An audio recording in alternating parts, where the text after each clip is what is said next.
Epektibo na ngayong araw, March 10, ang maximum suggested retail price sa karne ng baboy. Si Grazel Pardilla sa detalye. Nakatumpok na buto-buto ang binili ni Nina pansahog sa munggo. ₱100 lang pera ko, pinakasya ko lang po.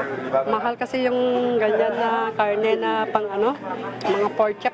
Sa Litex Market, ang kada kilo ng baboy, higit kumulang ₱100 sa pata at iba pang buto-buto. ₱380 ang kasim, habang ₱400 naman ang liempo. Sabi ng Department of Agriculture, dapat mas mura na yan.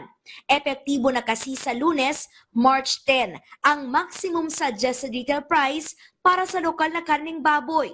Ang MSRP sa liempo, ₱380 per kilo, ₱350 ang kasim at pige, at ₱300 naman ang sabit ulo o pasa ng trader sa mga retailer. Ayon sa Agriculture Department, layo nitong matulungan ang mga consumer na mas maging abot kaya ang presyo ng baboy sa mga palengke, habang nagbabakuna kontra African swine fever at pinatataas ang supply ng baboy. Susunod naman daw ang retailer na si Henry, pero hiling niya sa mga supplier. Dapat babaan lang nila ng presyo kasi hindi namin kayang presyo nila. 335 eh. So halimbawa, Dapat mga 280 lang yan eh.